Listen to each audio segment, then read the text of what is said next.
So I'm going to do a redo today. I'm going to do a redo on my Mobil 1 filter. It's an extended performance filter, of course, Mobil 1. I did not do it justice the first time I did this filter. It's an M1-102. That's the equivalent of a 3614, which I'm trying to do most of my filters in now. It says high efficiency, high capacity. Let's see, protects for up to 1 year or 25,000 kilometers. Okay, that's reasonable. I'm going to go with that. Synthetic blend media, keeps oil cleaner and holds more dirt. 99% plus efficiency. Now let's see, doesn't say the micron here that it does, but I'm sure it's actually pretty good. But with this nice synthetic blend media, that should actually work very good. Strong, durable components for long-lasting performance.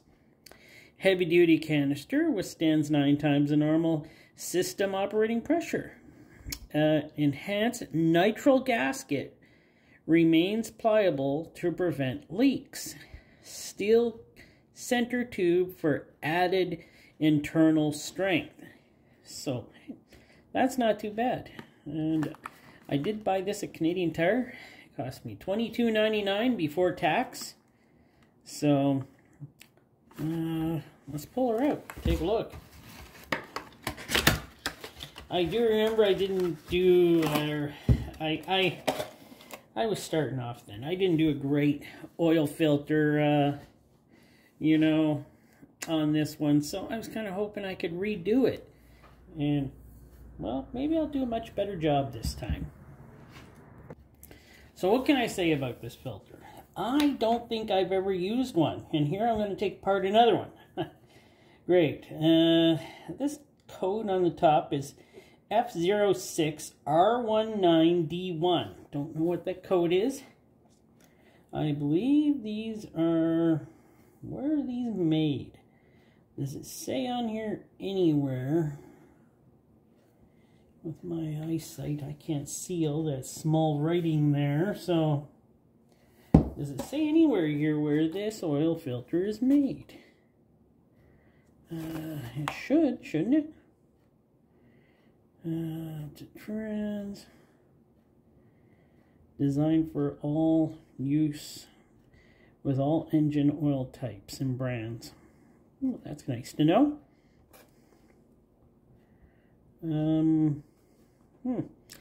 I don't know where it is made. I'll find out. So it is from Mobil, and it does say, the teeniest little writing here, I can barely read that. Made, oh my word. Made in the USA from domestic and or imported components. So, there we go. It is made technically in the USA. So, let us take a look at this gasket, which is probably just your usual rubber gasket. Most of them are. It only has one job. And you know what?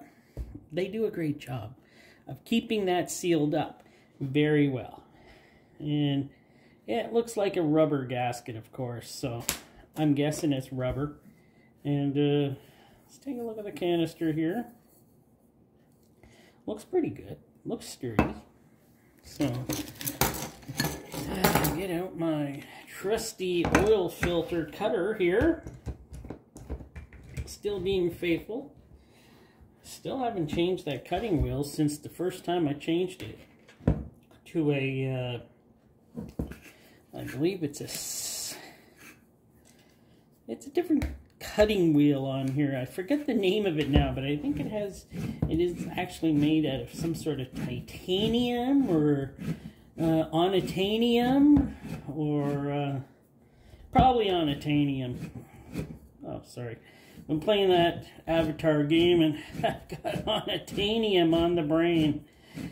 Actually, there's no really big mention of onitanium in the Avatar game at all. Isn't that something? They're after other things. Oh, This is an oil filter review, not my critique of a video game. So let's get back to it. But yes, and we're already cracking open here. I love the sound of the crack when she cracks. That's kind of nice.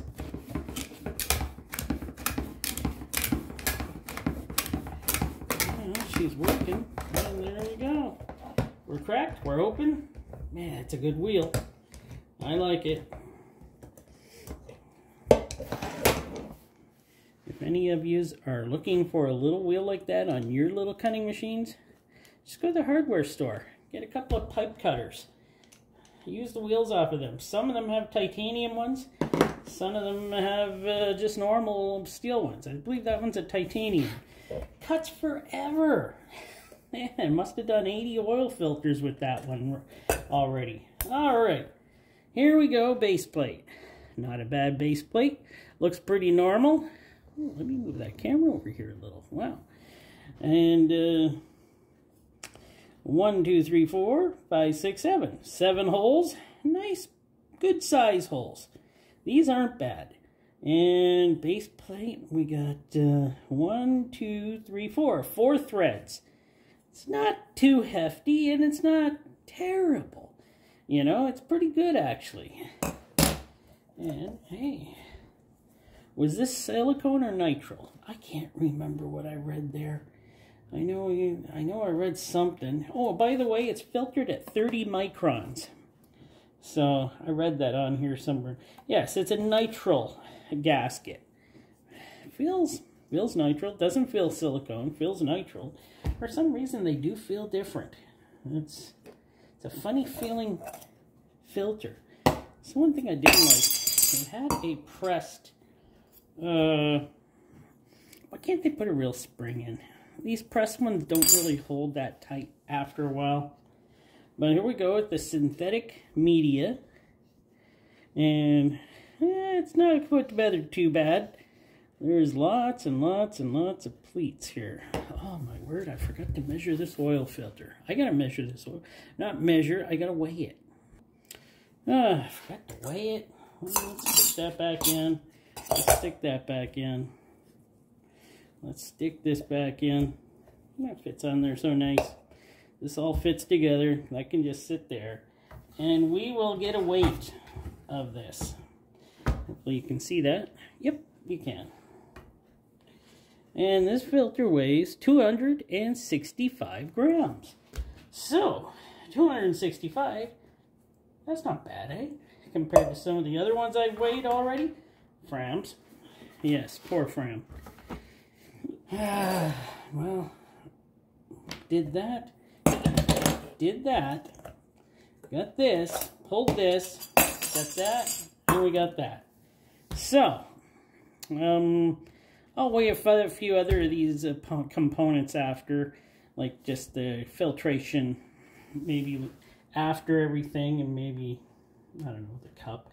I don't know what we're weighing it against, but some people like to know, right? So, this does feel like really nice filter material. It's got a really nice feel to it. We do, yes, have the, on this one, I do believe on the other one, why is it so dirty in here? That is probably, yeah, that's glue. And on the last one I did not have a bypass, because that filter didn't call for a bypass. But this one does. That's why I kind of like using the 3614 kind of like filters. They call for bypasses. Now, let's see here. You know what? I am going to cut the filtration off it next, and we'll go from there. Okay, got that cut. Hopefully I got it cut all the way through. That looks like it. I do like the way I cut these off. So nice and clean around. That's what I like. You know what? Let's weigh that. Without the filtration, I know it's probably not scientific or anything. It's just, I want to know how much it weighs. 61 grams. Oops, I'm not getting you in. 61 grams. So there we go. That is 61 grams.